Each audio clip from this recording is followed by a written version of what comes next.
Venezuela is a tropical country. It sits just above the equator, on the warm northern shoulder of South America. Down on the coast, the air is 28 degrees and wet almost every day of the year.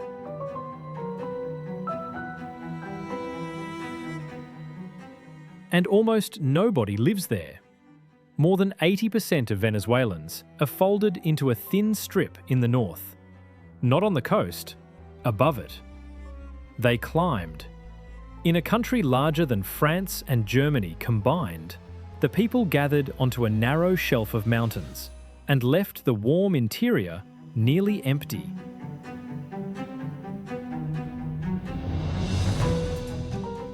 The reason is altitude. In the tropics, the only reliable comfort is height. Climb 900 meters and the heat falls away. The fever's thin. The air turns mild and even. So the nation went up. And the finest pocket on that whole shelf, a high green valley, walled on every side, holding a steady 21 degrees through the entire year, became the capital.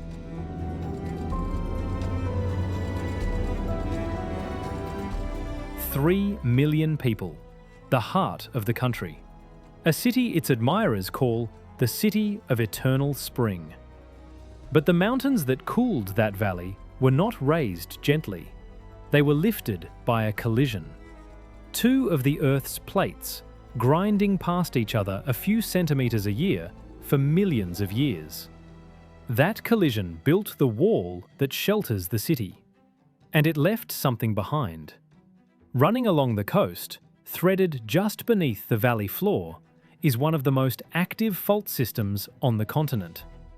The same force that pushed the mountains up keeps the ground under the city alive. The wall and the fracture are not two facts. They are one. The mountain that makes Caracas livable is the mountain that will, one day, shake it apart. Both things are true at the same time. You cannot have the cool air without the rising ground, and you cannot have the rising ground without the fault. So why would a nation build its capital there at all? This is Venezuela, and the story of where its people live is not a story of choice. It is a story of constraint, of a land that offered very little, and a people who took the least cruel ground it had. To understand the capital, you have to understand the country first, because the valley did not happen by accident. It was the answer to a problem the whole nation faces.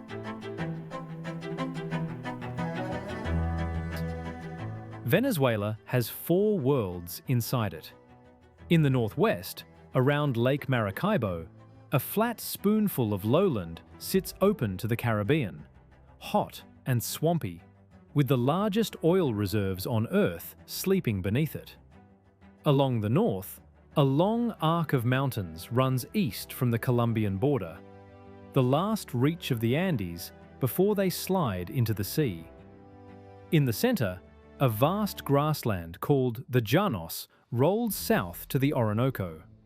And in the far south rise the Guiana highlands, flat-topped mountains older than almost anything on the planet. Three of those four worlds are nearly empty. The Llanos hold a third of the country and almost none of its people. The Guiana highlands cover 2/5 of the land and remain the least explored corner of the continent. The reason is the same in both places. And it is the same reason the coast stays empty too. Heat. In the tropics, elevation sorts the land into bands. Below 800 meters lies the Tierra Caliente, the warm land, where the average sits near 28 degrees and barely moves. This is the coast. This is the Llanos. This is most of the country by area. It is hot, it floods, it dries to dust, and through most of history, it carried fevers that killed. That last point shaped the country more than any other. The hot, wet lowlands were the home of the mosquito, and with the mosquito came yellow fever and malaria, diseases that could empty a coastal town in a single season. For centuries, to live at sea level in the tropics was to gamble with your life every year. The lowland was not just uncomfortable, it was deadly. And altitude was the cure no one fully understood at the time. Climb high enough and the air cools, and the mosquito thins, and the fevers fade with it. The settlers who survived were, again and again, the ones who went up. Not because they grasped the science of it, but because they could see that the high valleys buried fewer of their children. Height was health. The mountain was not only cooler, it was safer in the most literal sense. To climb was to live longer. Above 800 meters, the air changes. This is the Tierra Templada, the temperate land, where the average drops to the low 20s and the year turns gentle. And above 2,000 meters comes the Tierra Fria, the cold land, where frost can settle even here, a few hundred kilometers from the equator. A Venezuelan does not choose where to live by latitude, they choose by height. And so the question that built this country is simple. Where, in all that hot lowland, is the temperate band wide enough, sheltered enough, watered enough to hold a city?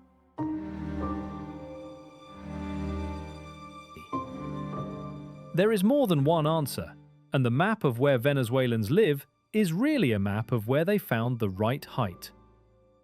In the far west, in the high Andes around Mérida, the land climbs toward Pico Bolívar, nearly 5,000 meters, capped with permanent snow that sits there year-round, a few hundred kilometers from the equator. People did not settle the snow. They settled the cool valleys below it, on the temperate rung, and built a city that looks up at ice while standing in mild air. The strangeness of that arrangement is worth pausing on. From Mérida, a cable car climbs more than 3,000 meters to a peak called Pico Espejo. At the bottom, it can be warm and sunny. At the top, in the same hour, it can be snowing. You can ride from summer to winter in a single car, without the season changing at all.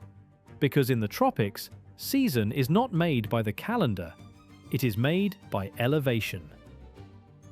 South of Mérida, a small mountain town called Colonia Tovar holds the climate of a German village dropped into the tropics. Cool, misty, green. German settlers arrived in the 19th century and climbed until the air felt like the country they had left, then stopped and built. They did not adapt the land to their habits. They found the band of land that already matched them and settled exactly there.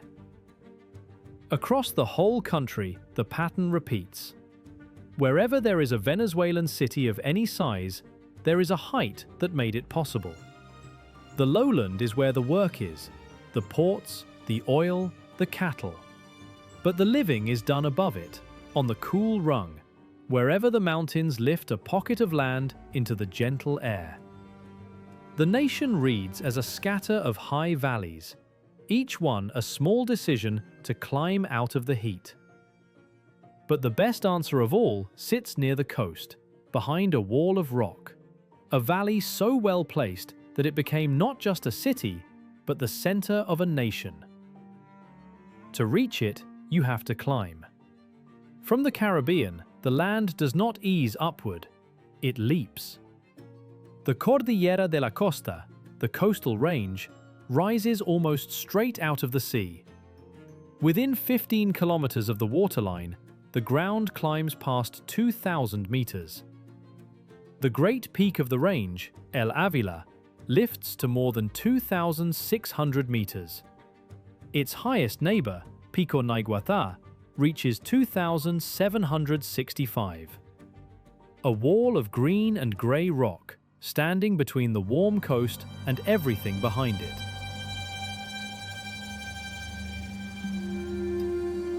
And behind it, In its shadow, on its southern slope, lies the valley of Caracas. Stand on the coast at La Guaira, the old port, and look up. The mountain fills the sky. The city you are trying to reach is just 11 kilometers away as a bird would fly it. But you cannot see it. You cannot walk to it in a straight line. Between you and the capital stands more than 2.5 kilometers of vertical rock. 15 kilometers apart and a world away. The port sweats at sea level. The city, on the far side of the wall, sits in eternal spring. To move between them, you have to climb the mountain or bore through it. And for most of the city's history, that climb was the only road in.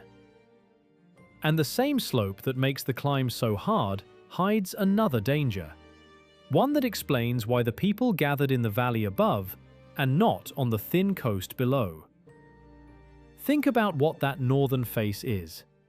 It is steep, climbing more than 2,000 meters in just a few kilometers, and it catches the heaviest rain in the whole region. Steep ground, soaked ground, loose soil, and a forest that can only hold so much. When the rains are extreme, the slope cannot keep its grip. Water, mud, rock, and trees tear loose together and rush down the gullies toward the sea in what geologists call a debris flow, a moving wall of slurry that can carry boulders the size of houses. In December 1999, after days of relentless rain on that face, the slope let go. Debris flows poured off El Ávila and buried the narrow coastal towns crowded between the mountain and the water. It was one of the worst natural disasters in the country's modern history. The dead were counted in the tens of thousands. The thin strip of flat land at the foot of the wall, the only level ground near the sea, turned out to be the most dangerous ground of all.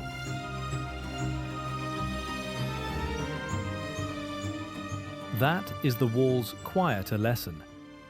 The coast below it is not just hot, it is a chute. The valley above it is sheltered from the heat and lifted clear of the slope's worst violence. Once again, the safest place the land offered its people was up, behind the wall, not beneath it. That wall is the whole reason the valley is what it is. It does two things at once, and the city owes its life to both. Hold on to that. The wall does two jobs.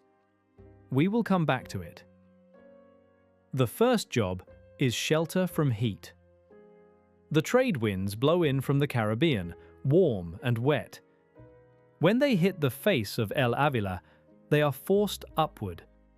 As they rise, they cool, and they drop their moisture on the northern slope, the side facing the sea.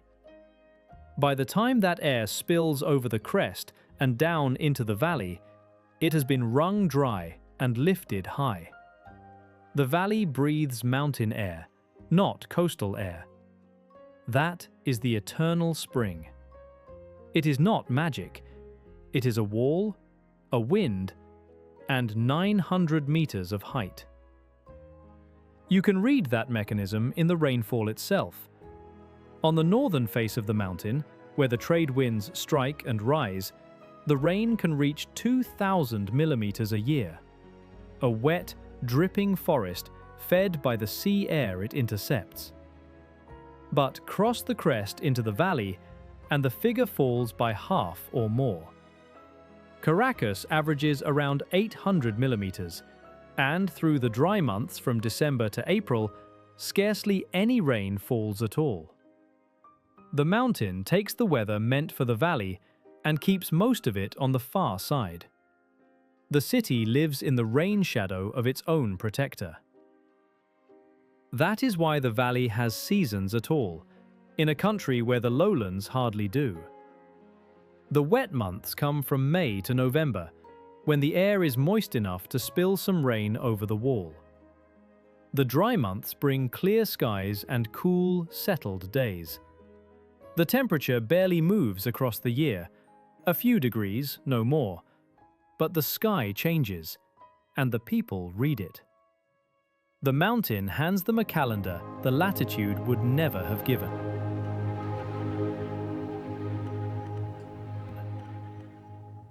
The second job we will save.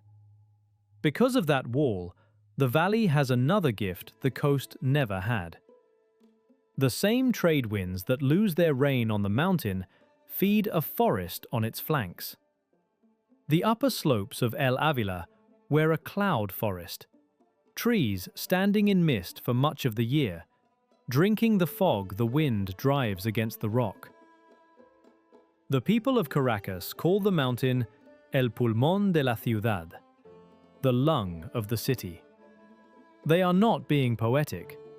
The forest cleans the air, holds the soil, and feeds the streams that gave the first settlers their water. And it holds a life shaped entirely by altitude. Climb high enough on El Ávila, and the trees thin into something stranger. An open shrubland called the subpáramo, where the air is thin and the sun burns hard and the nights turn cold. Here grows the frailejón, a slow, woolly plant that lives nowhere but the cold heights of these northern Andes.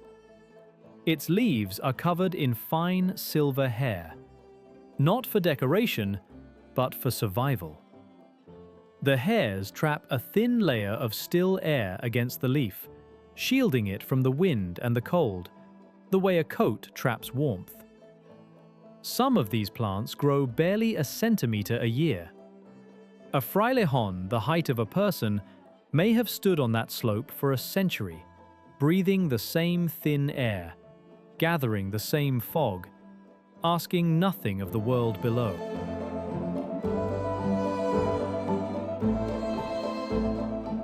The same wall that gives the city its mild air gives the frailejón its impossible one. Both are answers to altitude. Both live by the terms the mountain sets. In the morning, the cloud forest comes alive with the wind that built it. Hummingbirds, small enough to sit in a palm, work the flowers on the misted slopes, beating their wings dozens of times a second to hang in the cold air. They feed where the rain is heaviest, on the windward face, because that is where the flowers are. The bird follows the water. The water follows the wall. And below the birds, in the wet litter of the forest floor, a smaller world drinks the same fog. The cloud forest is never truly rained on so much as it is bathed. The mist beads on every leaf and runs down into the soil, so that even in the dry season, when the valley below goes brown, the upper slope stays damp. The small creatures of the leaf litter, the beetles, the snails, the things that live in the shadow of the great trees, survive the dry months on water the air alone hands them, wrung from passing cloud against a million leaves. Nothing here waits for rain. The forest takes its water straight from the wind. It is a whole society of life stacked up the slope by altitude. Warm forest at the bottom, cloud forest in the middle, the cold, open shrubland of the frailejón at the top. Each band holding the creatures built for that exact height, and none able to live in the others. A mountain is not one habitat. It is a staircase of them, and every step has its own residence, sorted by nothing but elevation, exactly as the people in the valley below were sorted onto their one comfortable rung.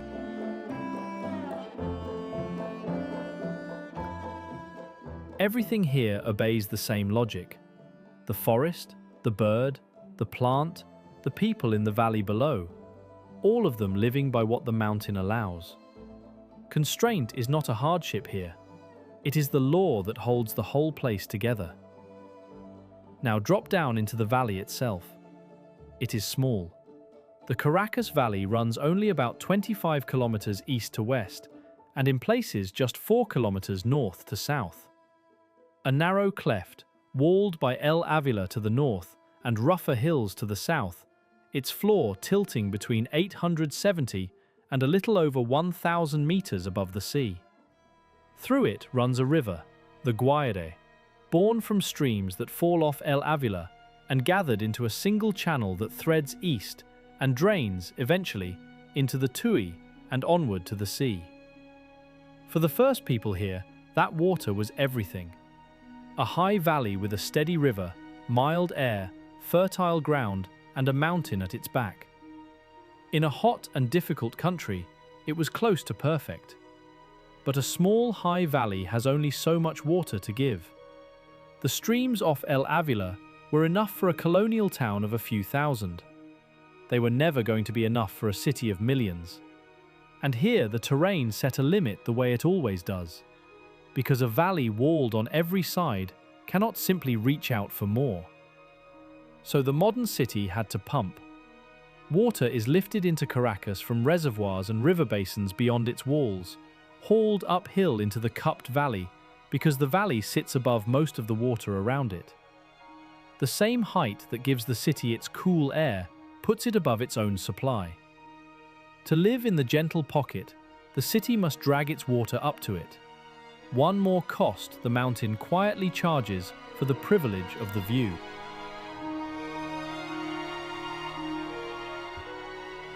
People understood that long before Spain ever saw it. When the first Europeans climbed into this valley, it was already inhabited. The Caracas, a Carib-speaking people, lived here, farming the valley floor and the lower slopes, drinking from the same streams, sheltered by the same wall. They had chosen this ground for exactly the reasons everyone after them would. The city's logic is older than the city. What followed was conquest. The Spanish came looking for gold, and the valley's people resisted. Under a leader named Guaycaipuro, the Caracas and their neighbors fought the newcomers for years, burning out the first Spanish settlements as fast as they were built. A ranch raised in 1560 was destroyed. A town founded in 1561 was destroyed. But the resistance did not hold. Guaycaipuro was hunted down and killed. His people were broken up, forced into labor under the Spanish system, and over the following decades, their world was taken apart. The valley they had chosen for its mild air and good water passed into other hands by force. July 25, 1567. A Spanish commander named Diego de Losada stands in the captured valley and founds a city on it, Santiago de León de Caracas. He builds his grid around a central square, the way Spanish cities were laid out across the New World, and he chooses this exact pocket of mountains for the same three reasons that drew the people he displaced: the climate, the water, and the wall. That third reason mattered more than it sounds. The Caribbean coast was a hunting ground for pirates. Ports were raided and burned. But a city set 900 meters up, hidden behind 2.5 kilometers of rock, with only a hard mountain climb to reach it, that city was safe. The same wall that cooled the air also hid the prize. The mountain was a fortress no one had to build. The wall was strong, but it was not perfect. In 1595, English raiders landed on the coast and went looking for the hidden city. They found a guide who knew a path over the mountains, and they crossed where no defender expected them. And they burned the young Caracas to the ground. The fortress had a back door, but the lesson the survivors drew was not to abandon the valley. It was to guard the few paths through the wall more closely. The mountain was still the best defense the country had. You simply had to watch its doors. And for 3 centuries, the bargain held. The valley sheltered the city from heat and fever and the sea's raiders, asked only a hard climb in return, and gave no sign of the deeper price still buried beneath the floor.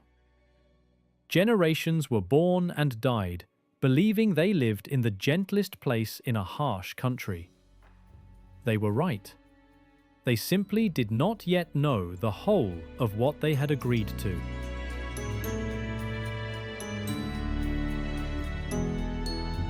So the capital was not placed by a king pointing at a map. It was placed by the land. Heat drove people up. The wall offered shelter and defense.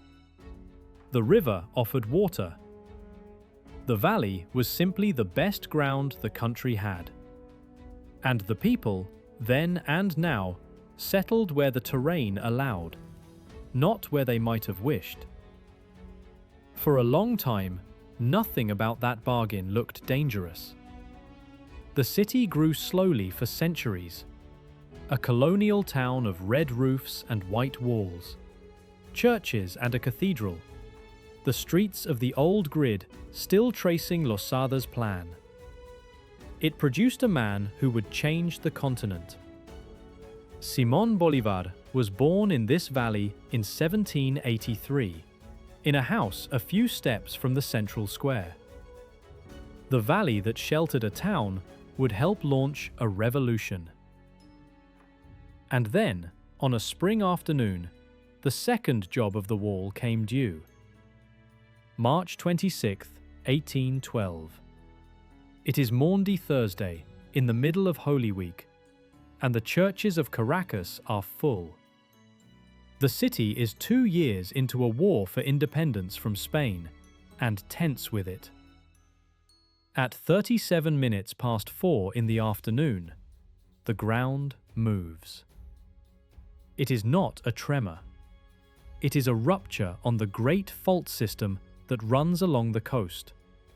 An earthquake estimated near magnitude 7.7, one of the most destructive the country has ever known. In Caracas, the churches come down on the people inside them. Whole streets of the colonial city collapse in seconds. Rivers in the valley jump their banks and run brown with mud. By the time the dust settles, the dead in Caracas number between 15,000 and 20,000, a large share of everyone who lived there. Across the region, with the city of Mérida also struck, the toll may have reached 30,000. The destruction was so complete that the city's own newspaper, the Gaceta de Caracas, printed something close to surrender. It suggested the survivors abandon the site altogether and move the capital to Catia, it said, where the air was purer and the ground, perhaps, kinder. Hold on to that, too. Once, the city was told to leave. The royalist authorities, fighting to keep Venezuela Spanish, called the earthquake divine punishment, proof that God himself opposed the rebellion. The archbishop named it a terrifying but well-deserved judgment. To a city already at war, the ground itself seemed to have taken a side. And it is here that one of the most quoted answers in the country's history is supposed to have been spoken. Standing in the rubble, the young Bolívar is said to have replied, "If nature is against us, we shall fight nature and make it obey." It is a defiant line. But notice what it admits. It admits that nature is against them. It admits that the ground they built on does not want them there. The whole future of the city is contained in that admission. A people deciding to stay on land that has just told them, in the plainest possible language, to go. They stayed. They rebuilt. On the same valley floor. On the same fault.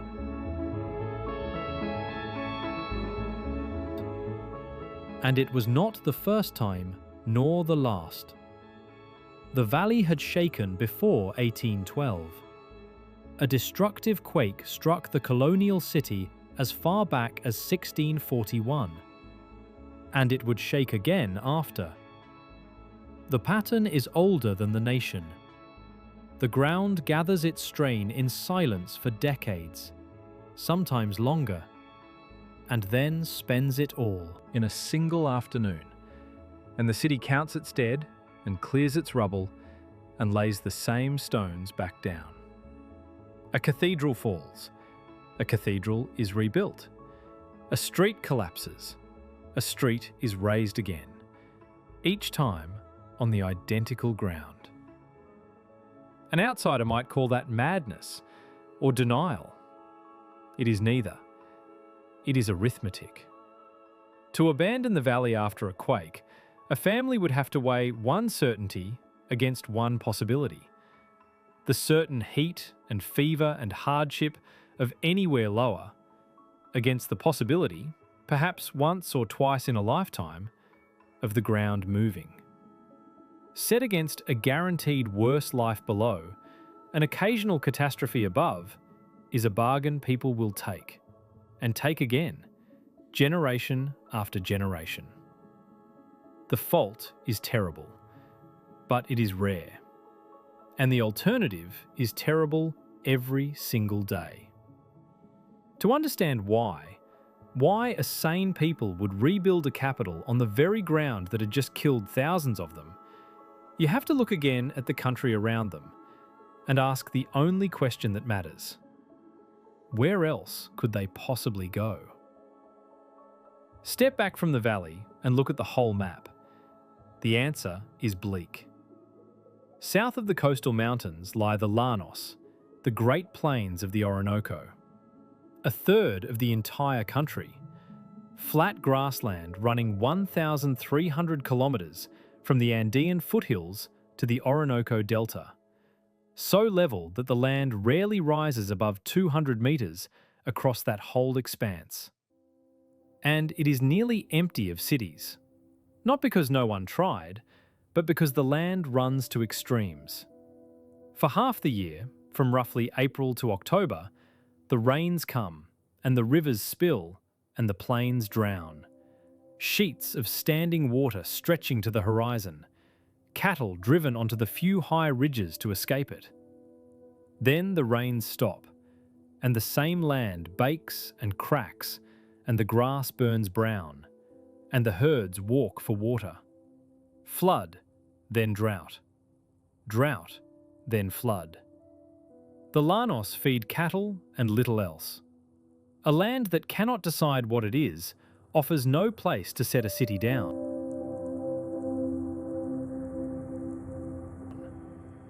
But the Llanos are not lifeless. They are some of the richest wildlife ground on the continent, because the animals that live there are built for exactly the punishment that drives people off. The capybara, the largest rodent on Earth, a barrel of an animal the size of a dog, thrives in the flood. It is half aquatic, webbed between its toes, at home in the standing water that ruins everything a farmer plants. When the plains drown, the capybara simply lives in the water. When they dry, it crowds the shrinking pools. It does not fight the flood and drought rhythm. It rides it. And overhead, in the wet season, the scarlet ibis turns the sky red. Thousands of them.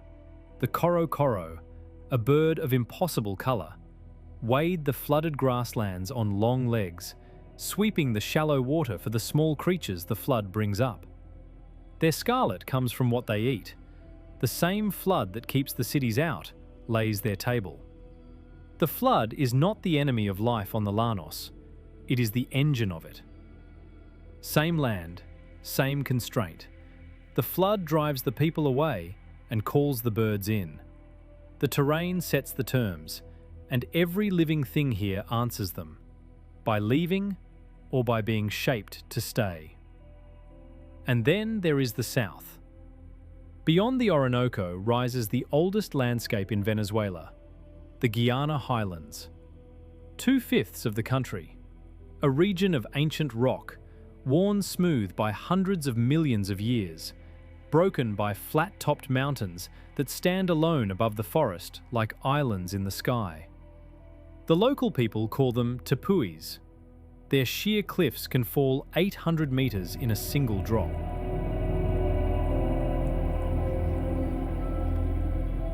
From one of them, our Llanos tepui, pours the tallest waterfall on Earth, Angel Falls. Water that drops so far, it scatters into mist before it ever reaches the ground, nearly a kilometer of falling. On another, Mount Roraima, an entire world sits sealed off on top, where species have evolved in isolation for so long that the summit is its own small planet. It is one of the most extraordinary landscapes anywhere, and almost no one lives in it. The terrain is too broken, too remote, too poor in soil, too hard to reach. The great river of the south, the Caroni, falls fast enough from those highlands to power nearly a whole nation's electricity from a single dam at Guri, but the land it drains stays empty. Wealth without people. Wonder without settlement. The life up on the tepuis tells the same story of constraint, written in stone. Each flat summit stands isolated above the forest, cut off from its neighbours by sheer cliffs, so that the plants and animals on top have been marooned there for millions of years. They became sky islands, and like islands, they filled with species found nowhere else, evolved in solitude on their own private tabletop. There are plants on those summits that exist on one mountain and no other, shaped by the thin soil and the constant cloud and the isolation of a world with edges. The terrain did not just keep people out, it built, on every summit, a separate experiment in life, proof that on this land, everything is decided by where the ground will and will not let you go.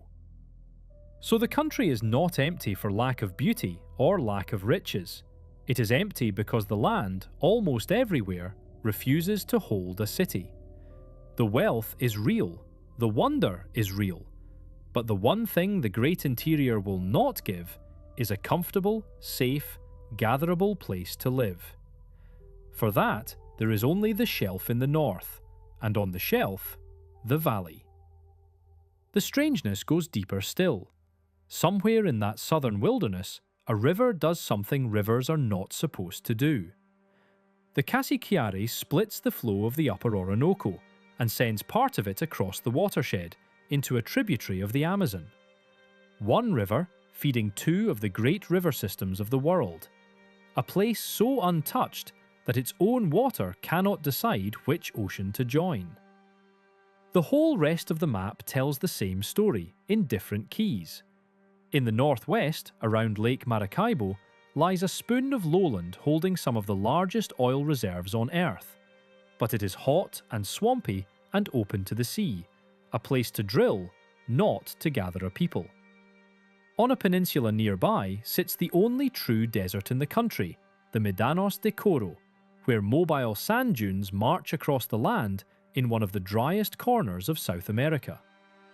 To the north, scattered in the Caribbean, lie islands like Margarita, fringes of sand and reef, beautiful and small, never enough to anchor a nation.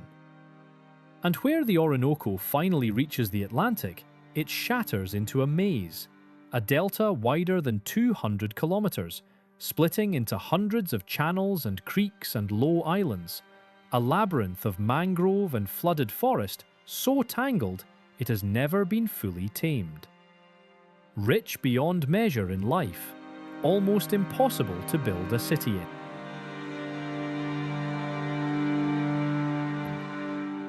Add it all together and the verdict is the same from every direction.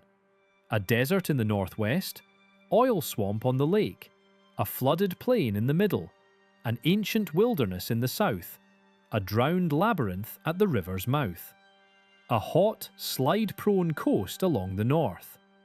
The country is enormous and varied, and in most places, for a city, impossible. So look at what the country actually offers. A hot coast that breeds fever, a flooded, drought-cracked plain in the centre, an ancient, roadless wilderness in the south, and in the northwest, around Lake Maracaibo, more hot lowland, rich with oil, but swampy and sweltering, no place to gather a people. There is only one band that works, the narrow temperate shelf of the northern mountains. And on that shelf, the single best room in the house is the valley of Caracas. Cool, watered, walled, defensible. The country did not spread out because the country gave it nowhere to spread to. It climbed onto one shelf and crowded together, because that shelf was all there was. Which is why, after 1812, they rebuilt. There was no Katia good enough to flee to. There was no second valley waiting. To leave the fault, they would have had to leave the only comfortable ground in the entire nation. And so they did the only thing constraint ever allows. They stayed and made the dangerous ground their home. The truest measure of that valley's pull is what happened in the 20th century, when the country struck oil. Through the 1940s and 50s, oil money poured into Venezuela, and it poured into Caracas. The slow colonial town exploded. Skyscrapers rose from the valley floor where red-roofed houses had stood. Highways were cut through the grid.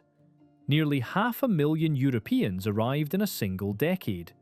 The population multiplied many times over in a generation. But the valley did not grow. It could not. The walls that sheltered the city also caged it. There was no more flat ground to build on. Ávila to the north would not move, the hills to the south would not move, and the floor between them was full.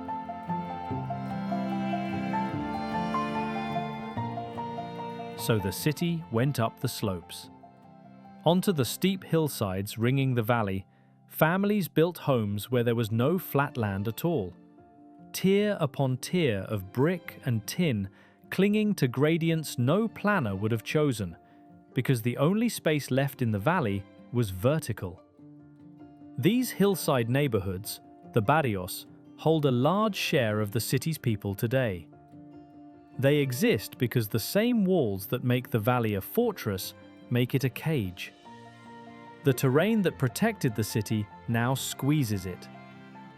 And yet, from those hard slopes comes the city's most extraordinary sight. At night, the homes on the hillsides switch on, and the whole valley becomes a bowl of light. Thousands of small lamps climbing the dark walls on every side, as if the stars had come down to rest on the mountains. The hardest place to live offers the finest view of the place itself. The people pressed highest up the rock, on the steepest and most precarious ground, look down each evening on the brightest valley in the country.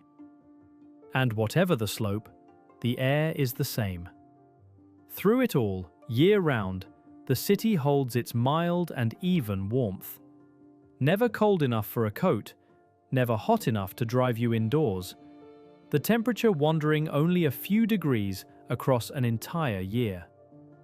A person can live a whole life here and never own a winter. That steadiness is the gift at the center of everything, the reason the valley was chosen, and the reason it has never been given up. The eternal spring is not a slogan. It is the daily, physical fact that holds 3 million people in a basin they have every reason to fear. Every part of this place is the mountain's decision. The mild air is the mountains. The defense is the mountains. The water is the mountains. Even the crowding is the mountains. The city pressed so tight against the rock that it had nowhere to grow but skyward and up the cliffs. And the water still is the mountain's gift. The streams that fall off Ávila feed the valley. Reservoirs like La Mariposa and Camatagua, gathered from the same heights and the basins beyond, slake a city of millions. The capital drinks the wall. Remember, the wall does 2 jobs. We said it shelters the air. We said we would save the second one.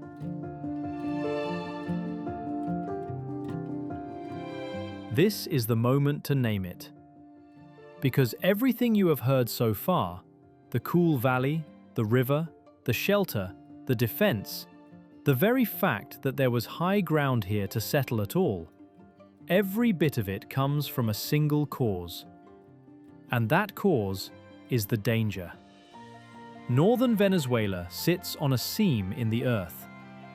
It is the boundary between two great plates, the Caribbean plate to the north and the South American plate beneath the continent. They do not crash head-on. They grind sideways, the Caribbean sliding east relative to South America, the two slabs scraping past each other at around 2 centimeters a year. That grinding is what lifted the coastal mountains. Where two plates shoulder past one another, the crust crumples and rises along the seam. And over millions of years, that slow crumpling raised the Cordillera de la Costa straight out of the sea. The wall above Caracas is not separate from the plate boundary. The wall is what the plate boundary built. And a sliding plate boundary does not move smoothly. It locks and strains and locks and strains.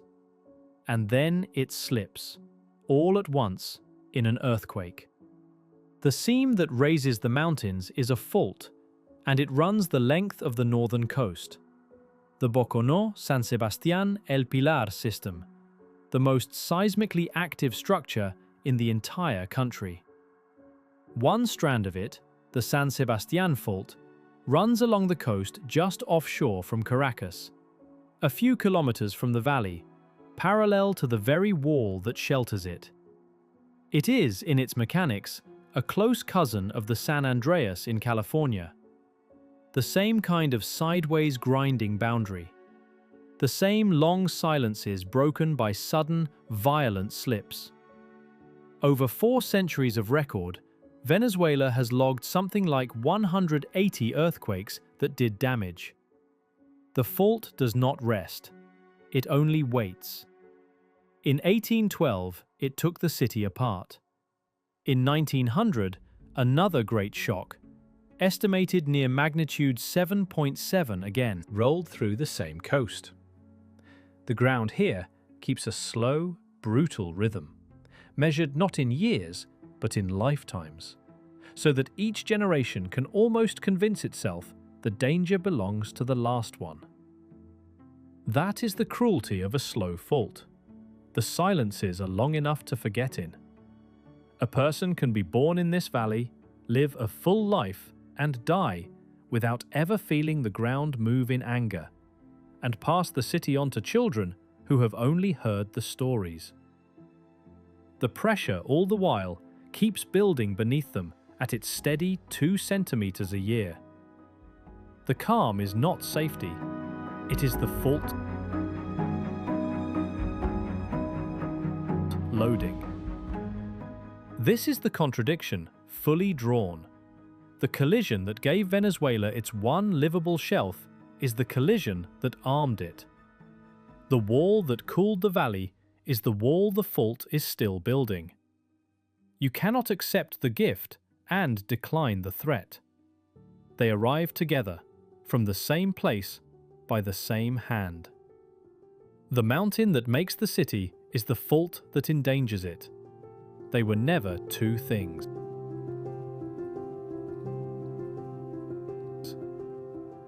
And the valley does something worse than simply sit near the fault. It makes the danger sharper. Remember what a valley is. It is a low place that fills over ages with everything that washes down off the heights around it. For thousands of years, the streams falling off El Ávila carried sand and silt and gravel into the Caracas Valley and laid it down on the floor. That sediment is why the valley is flat. It is why the ground is soft and fertile. It is, in part, what made the place farmable, settleable, livable. The soft ground fed them. We said to hold on to that. Here is where it turns. Beneath Caracas, that bed of soft sediment runs deep. In the eastern districts, the loose fill reaches more than 300 meters down before it meets solid rock. The valley is not a bowl of stone. It is a wedge of soft material sitting in a hard frame. And soft ground does a terrible thing in an earthquake. When seismic waves race up from a rupture and hit a basin of loose sediment, they slow down. And as they slow, they grow. The energy piling up, the shaking amplifying. A deep, soft, enclosed basin does not just pass the waves along. It traps them and resonates and rings, like a bell struck from below. July 29th, 1967. A century and a half after the city was nearly abandoned, the ground moves again. The earthquake is moderate, around magnitude 6.5, and its source is some 50 kilometers from the city. On solid rock, a shock like that should have done limited harm. But Caracas does not stand on solid rock. In the eastern districts, where the sediment lies deepest, neighborhoods like Los Palos Grandes and Altamira, the soft ground caught the waves and amplified them roughly threefold. The shaking there was 3 times stronger than on the bedrock a short distance away.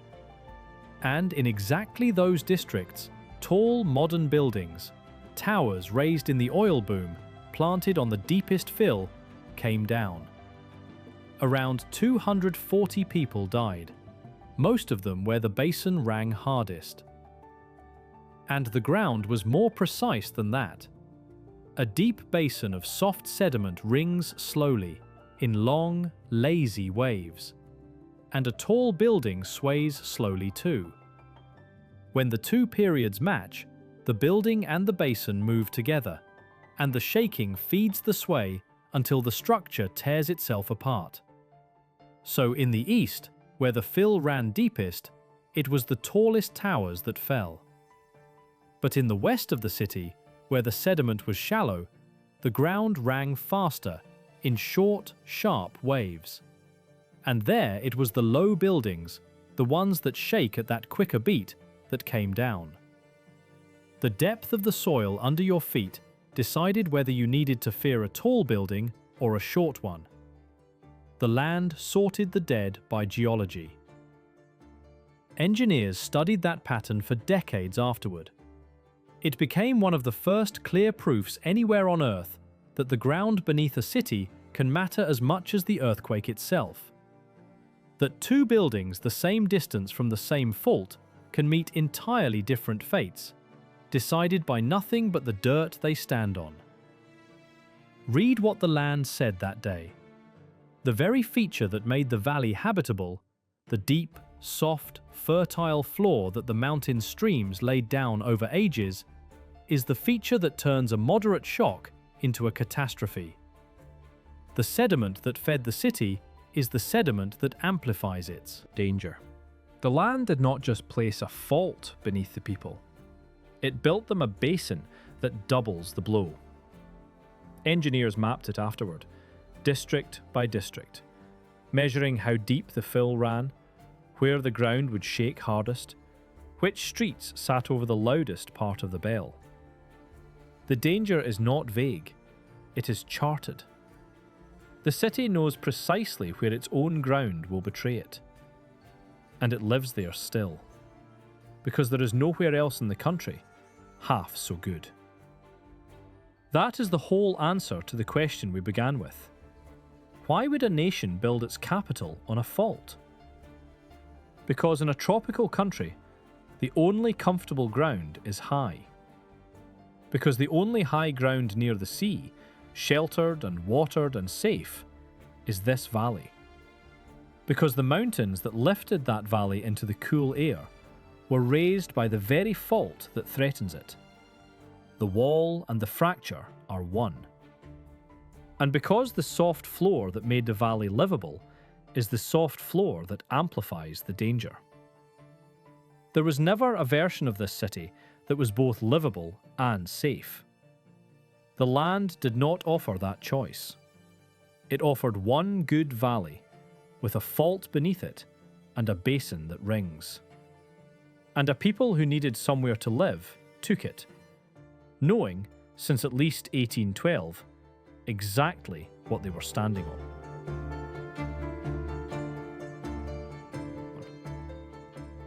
We like to believe that capitals are chosen, that somewhere a founder weighed the options and picked the best.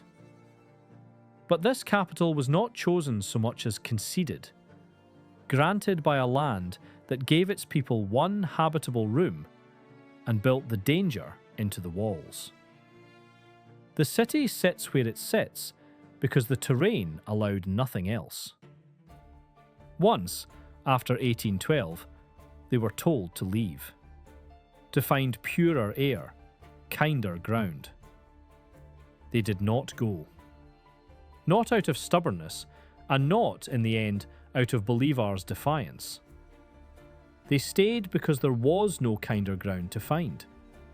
The valley was the gift and the threat in one parcel, and to refuse the threat meant refusing the gift, meant going back down into the heat, the fever, the flood. So they accepted both, and built a city of eternal spring on the back of the thing that endangers it. You can still see the whole bargain from a single vantage.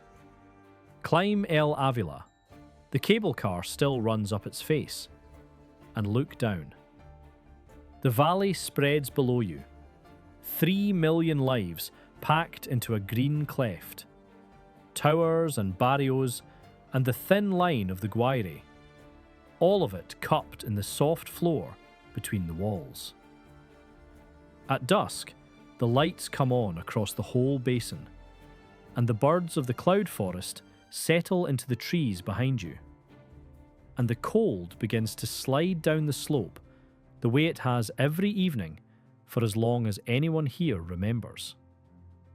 The old Caraqueños have a name for that cold coming down the mountain.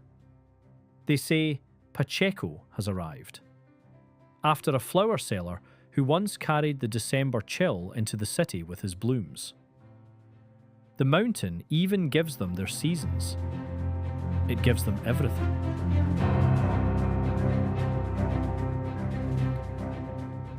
And under all of it, the fault is silent, locked and straining and waiting, gathering the same pressure that built the wall, the same pressure that will, someday, be released. No one can say when. The plates do not keep a calendar.